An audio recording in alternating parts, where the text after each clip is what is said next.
What is a legal scam that is still happening in 2022? Printing fee for digital tickets.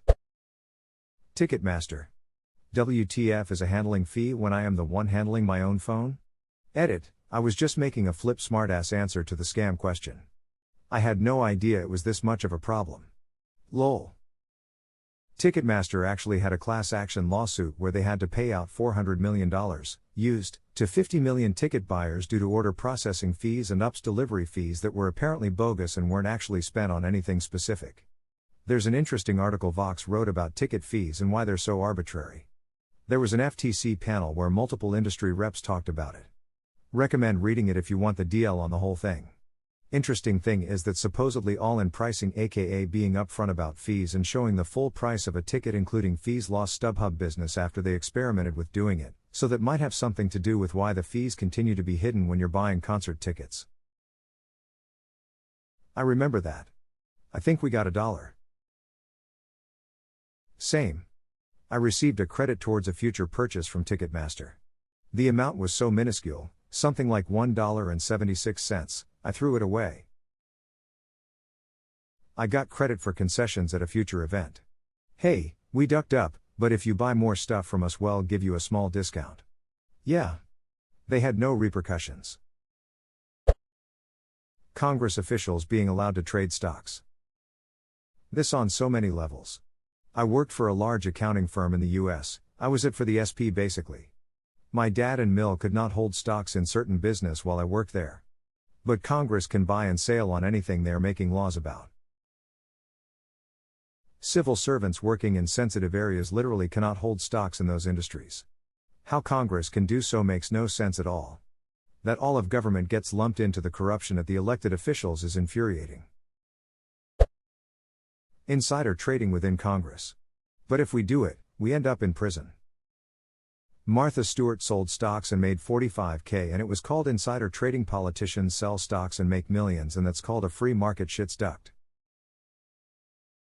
Ironically, Martha Stewart did not do time for insider trading, those charges were dropped due to lack of evidence. What she did do time for was lying to federal agents. This is a perfect example why you shouldn't talk to police. Always ask for a lawyer. MLMS. I'm my own CEO. No, you aren't. You literally have a company telling you what you can and can't do. I worked at a legit company whose slogan was "Be your own CEO." 6 months later I was fired basically for laziness, and I asked hour before I left if as my own CEO I could appeal the decision. They didn't even laugh. Duck them, that was funny as hell. Look, if you want to get in on some legal scam, you have to do your own research. That's why I recommend you buy my book, What You Can Do to Legally Become Rich in 12 Easy Lessons. Just 24 easy payments of $199.99 and you will have the secrets to being a millionaire unveiled right before your eyes. If debt collectors can trick a grieving person into uttering words that imply you take responsibility for your dead relative's debts, that can be treated as a binding oral contract and allow them to collect from you. Edit. I've gotten a lot of replies saying this is unenforceable in pretty much any jurisdiction. They just make you believe that's the case so they can increase the pressure for you to pay. Don't give them a dime and go talk to a lawyer. You should do that anyway before following legal advice from someone who may not even be in your country. Civil forfeiture. You're going to tell me that a cop thinks that my property might be used for illegal activity, and that cop is going to steal it from me and pad their department's bottom line? What the actual F? Enough people don't know about this. Unless you're one of the victims it happens to, then you're like, WTF, the police just robbed me. The average person probably doesn't carry a lot of cash on them at once, so people probably just don't think about it. Choosing to carry a large amount of cash on your person being considered probable cause for illegal activity and allowing the cops to seize it without due process is one of the most broken things about our system.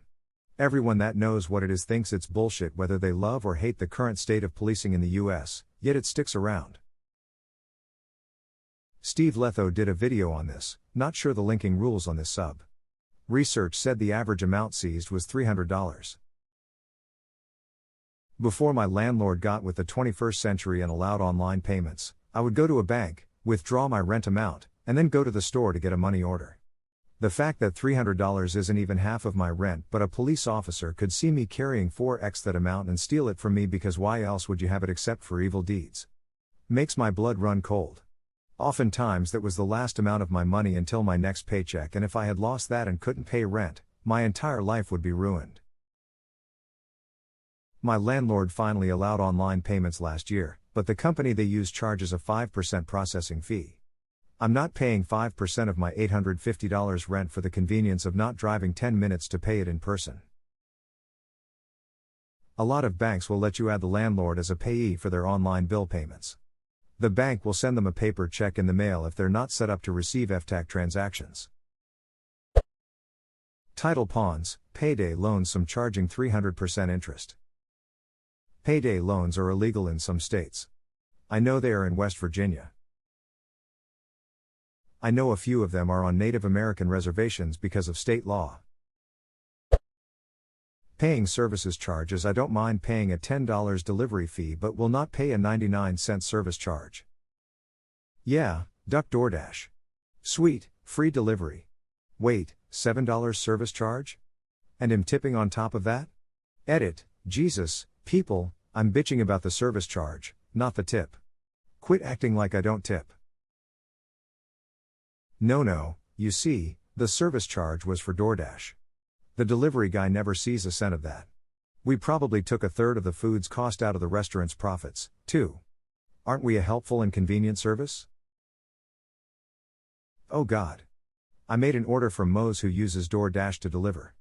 I got the notification to expect my food at a specific time. 45 minutes later and still no food. I've tried the phone number they provide to contact the driver and nothing happens. I reach out to support and they tell me they will reach the driver.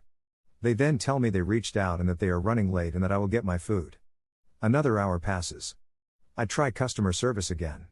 They fail to find my order 3 times and instead bring up other orders on my account and tell me they were delivered despite me giving them the actual order number.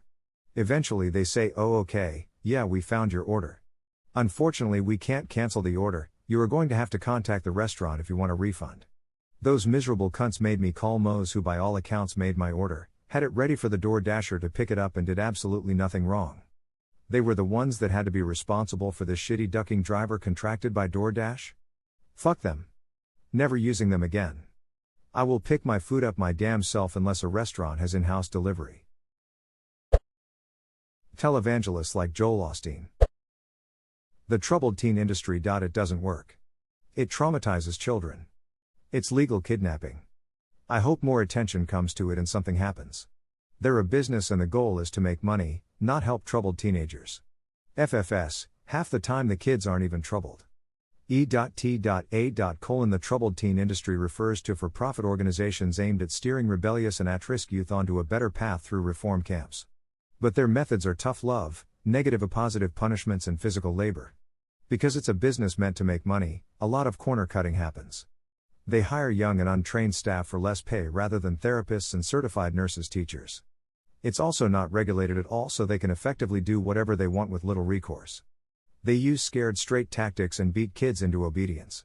They claim the best way to send a kid there is by surprise so they don't try and run beforehand, aka burst into their room at 2 a.m. and drag them into a van with very few belongings. Look up Elon School for a notorious one. Paris Hilton was kidnapped at 2 a.m. and sent to Provo Canyon when she was 16. Look at how well that worked. Go through this thread for some horror stories. Edit 2. Thank you to everyone who clarified the difference between reinforcement and punishment. I've been using the terms interchangeably.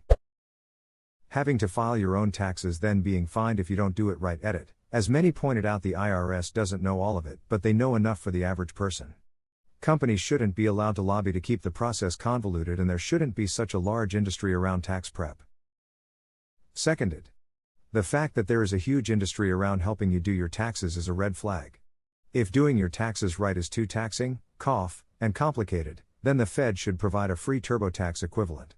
Edit. There is a free software that can be found on the IRS website.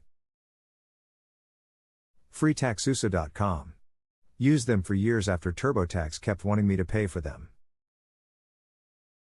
I switched to FreeTaxUSA 2 years ago after a thread suggested them, and haven't went back. They're much better than TurboTax, And don't do that asshole move of showing you your completed forms, then deleting them in front of you if you don't pay. Showing you your completed forms, then deleting them in front of you if you don't pay. They underestimate my power to right-click things.